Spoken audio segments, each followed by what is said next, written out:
네, 보신 대로 화천대유 대주주 김만배 씨가 오늘 새벽에 출소하면서 앞으로 김 씨가 어떤 만들을 쏟아낼지 주목되고 있습니다. 네, 이와 함께 정진상 실장에 대한 구속적부심에서는 어떤 판단이 나올지 관심이 쏠리고 있는데요. 관련 내용 정혁진 변호사, 이승훈 변호사와 함께 자세히 짚어보도록 하겠습니다. 안녕하세요. 네, 안녕하세요. 자, 먼저 오늘 구치소에서 나온 김만배 씨의 모습부터 영상으로 보시겠습니다. 김만배는 자백해라. 양심 선언하세요. 양심 선언.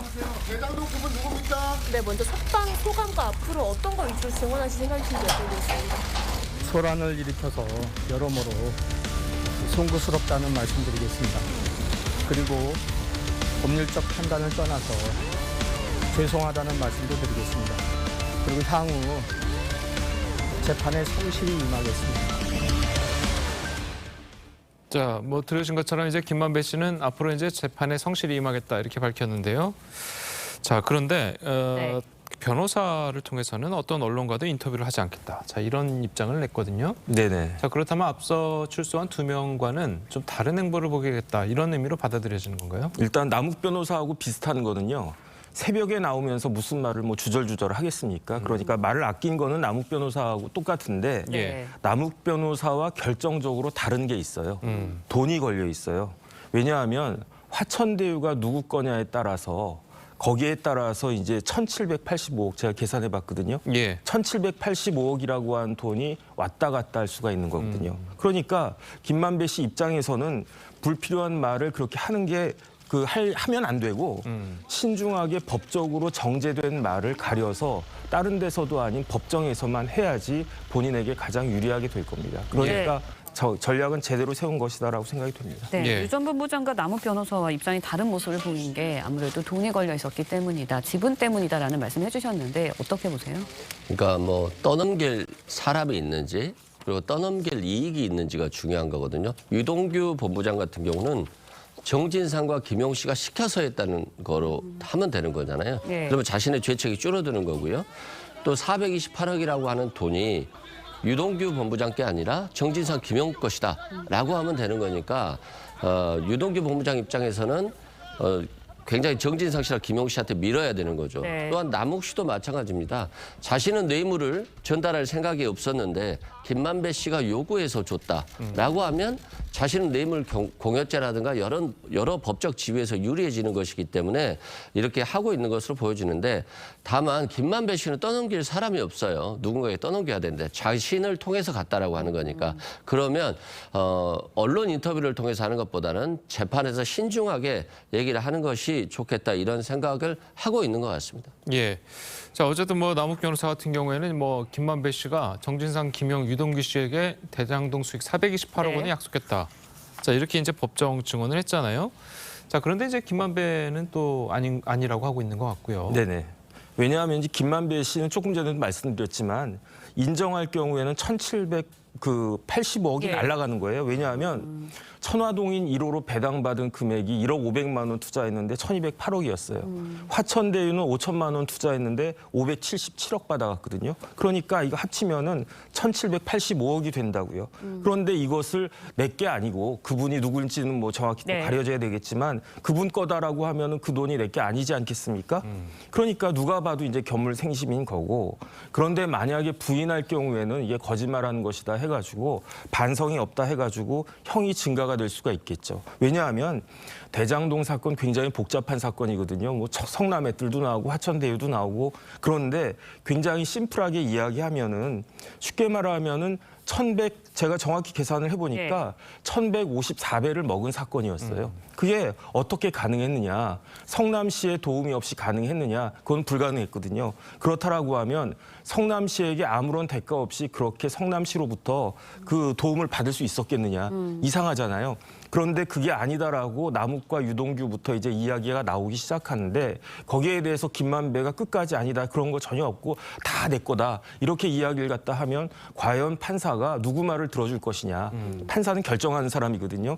A라는 사람과 B라는 사람의 진술이 틀리면 둘 중에 하나는 반드시 거짓말을 하는 것인데 그렇다라고 하면 남욱의 말이 맞겠느냐. 유동규의 말이 맞겠느냐. 아니면 김만배의 말이 맞겠느냐. 그거를 결국은 이제 판사가 결정을 할 것인데 그런데 그 부인 부인했다라고 인정을 하게 된다라고 하면은 김만배 씨 입장에서는 형이 더 높아질 가능성이 높아지기 때문에 네. 이런 부분들이 아주 심경이 복잡하지 않을까 싶습니다. 근데 그 금액 부분 말씀인데요. 네네. 그 1,000억 원이 넘는 돈이 김만배가 만약에 김용이나 뭐 정진상 실장에게 갔다 그러면 그 돈이 이제 자기 거가 아니게 되니까 네. 그렇게 한다고 하셨는데 만약에 본인 거라고 한다고 하더라도 재판이 끝나면 그 돈이 그대로 본인 소유가 되는 겁니까? 국고환수나 이런 게 되는 게 아닙니까? 지금 일단은 지금 김만배 씨 소유거든요. 예. 그러니까 옛날에도 그랬잖아요. 뭐 다스가 누구 겁니까라고 계속 이야기를 했었는데 네. 지금은 제가 궁금한 거는 도대체 화천대유는 누구 겁니까? 천화동인 1호 1,208억짜리를 소유하고 있는 화천대유는 누구 거며 5천만 원 투자하고 577억을 받아간 화천대유는 누구 거냐. 그런데 아직까지는 화천대유의 소유자가 김만배로 되어 있기 때문에 만약에 국고의 그 나라에서 이 돈을 가져간다든지 아니면 실질적인 소유자가 이 돈을 가져가려고 한다라면 다른 민사적인 또 법적인 절차가 필요하기 때문에 아직까지는 김만배 씨가 내 거다라고 생각할 수 있는 여지가 충분히 있는 거고요. 그다음에 이제 이런저런 이야기 뭐 428억, 700억 이야기 나왔지만 네. 지금 어떻게 보면 김만배 씨가 내가 조금만 젊었으면 이게 말이 1,000억이지 징역 10년을 살아도요 1,000억이면 연봉이 100억인 거예요. 근데 이제 김만배 씨가 나이가 이제 60 넘어가고 그랬으니까 이제 나이 들어서 무슨 돈이 필요하겠습니까? 많은 한 40대만 됐어도 이거 끝까지 내 거다라고 주장을 했을 텐데 어쨌든 제가 보니까 오늘 나오는 거 봐도 지난번 구속될 때보다 굉장히 얼굴이 안 좋아 보이던데 심경이 굉장히 복잡할 것이다라고 저는 추정하고 있습니다. 네, 천화동인 1호 소유주에 대해서 김만배 씨가 어떤 이야기를 할지 관심이 쏠리고 있는데 앞서서 말씀을 뭐 해주셨지만 남욱 변호사가 이재명 당시 성남시장 측에 지분이 있다고 김만배 씨로부터 들었다라는 증언을 법정에서 했거든요. 이렇게 진술이 다르고 지금 입장이 다른 상황인데 이걸 어떻게 판사가 가려낼 수 있나요? 이제 여러 분들의 진술을 들어야 될 것 같아요. 일단은 김만배 씨로부터 들었다라고 하는 것이니까 김만배 씨가 진술을 하면 사실상 남욱 변호사의 진술은 뭐 증거 능력이 없으니까 의미는 없고요. 또한 우리 정 변호사님 얘기하셨는데 이들이 뭐 한 1억 정도 투자했는데 수천억을 벌었다 이렇게 말씀하셨는데 투자금이 아니라 자본금이고요. 실제 투자금은 아마 한 350억 이상으로 알고 있습니다. 그 부분은 좀 잘못됐다고 생각되고요. 그다음에 뇌물 공여 약속을 했다라고 했을 때 그 금액이 특정됐다라고 한다면 그건 몰수 가능성도 있어요. 그래서 만약에 그분께 어떤 누구의 소유주라고 밝혀진다라고 한다면 몰수 가능성이 있다는 측면도 김만배 씨가 고려해 볼 수 있다고 생각되고요. 다만 뭐 이런 그분이라고 하는 게 누구냐와 관련해서 김만배 씨하고 정영학에게서 남욱 씨가 계속 싸웠다는 거예요. 돈 가지고. 아니 왜 공통 지분으로 내놓으라고 하니까 김만배는 쓸 돈이 많다. 그리고 남욱 씨는 어디에다 쓰느냐라고 따졌다는 거잖아요. 그래서 정영학 씨가 녹취를 시작했는데 이 돈에는 여러 가지가 있을 수 있어요. 곽상도시 50억도 실은 이 수익금 배분과 관련한 다툼에 포함될 수 있는 돈이거든요. 그리고 박영수 특검에 따르게도 한 22억 정도가 갔어요. 뭐 아파트 대금으로 가고 차액금으로 가고 또 차용금으로 11억, 상여금으로 5억. 그렇기 때문에 이 수익금이라고 하는 것들이 누구에게 갈지 몰라요. 뭐 50억 클럽도 있는 것이고 그렇기 때문에 이걸 그냥 단정적으로 누구일 것이다라고 몰아가는 것 자체가 재판이 왜곡될 수 있다 이런 생각이 들고요.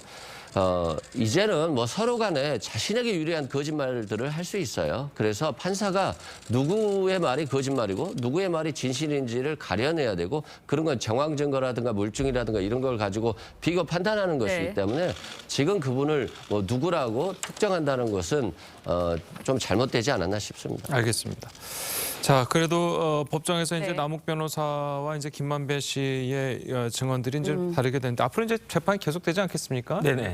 김만배 씨 같은 경우에는 어떤 점이 좀 집중적으로 재판에서 다뤄질까요? 일단 김만배 씨는요 결정적인 연결고리예요. 그러니까 남욱과 정영학으로 대표되는 대장동 팀과 유동규, 김용, 정진상 그 위에 플러스 알파로 대표되는 성남 팀을 갖다가 연결하는 예. 교집합은 그 김만배 씨밖에 없거든요.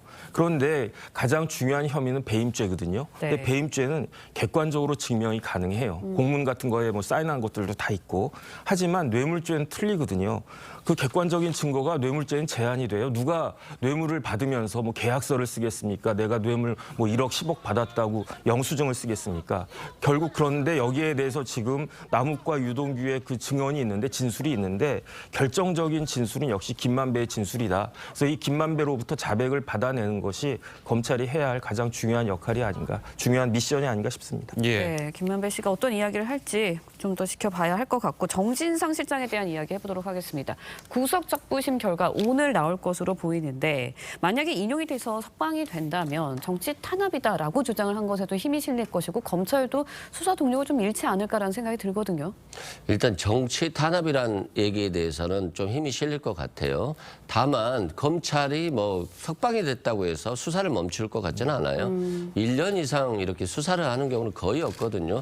1년 이상 수사를 하게 되면 피의자들 또는 피고인 입장에서 보면 굉장히 위축되고 힘들기 때문에 실은 사실이 아닌 진술까지도 하고 싶을 정도로 힘들어요. 그런 측면에서 수사가 너무 길어지는 건 굉장히 왜곡된 수사가 될 수 있다는 부분은 말씀드리고요. 네. 다만 이제 이게 구속적부심이라는 게 상당히 어려워요. 왜냐하면 같은 법원에 있는 판사가 영장을 발부한 건데 며칠 있다가 다른 판사가 석방시켜준다라고 한다면 기존의 판사의 판단이 위법하다라고 인식되기 때문에 굉장히 보수적으로 판단합니다. 그래서 아마도 구속적부심이 쉽지는 않을 것으로 보여지는데 석방이 된다 할지라도 뭐 이재명 대표를 향한 수사를 하겠다는 목적 의식가 지금 1년 이상 수사가 되고 있기 때문에 수사는 앞으로도 강도는 전혀 줄어들지 않을 것 같습니다. 예, 알겠습니다. 자, 그래서 이 검찰이 연내에 이재명 대표를 이제 소환할 거라. 네. 자, 이런 전망이 나오거든요. 네네. 자, 그런데 뭐 소환 조사를 이제 뭐 할 수는 있겠지만 네.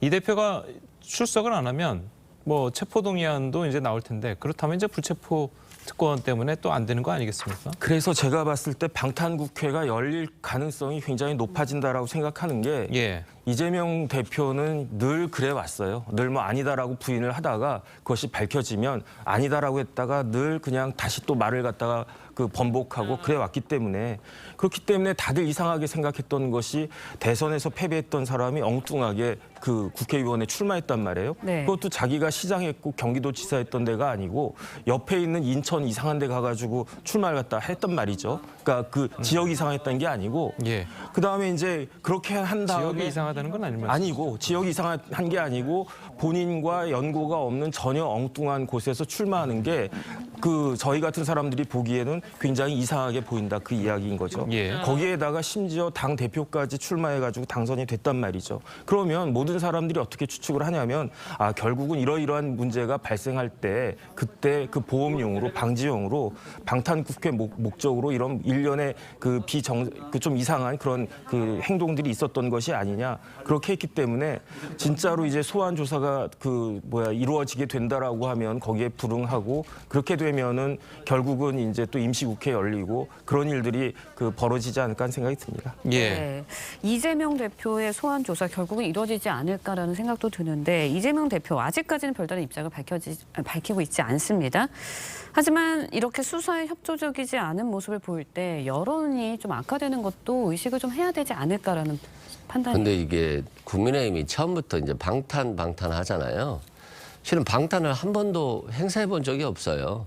근데 벌써부터 한 6개월 전부터인가요? 방탄 하는데 국회의원이 됐다고 뭐 방탄을 행사한 게 있나요? 당대표가 됐다고 방탄을 행사한 게 있나요? 오히려 국회의원 됐다고 더 수사하고 당대표 됐다고 더 수사하는 것 같아요.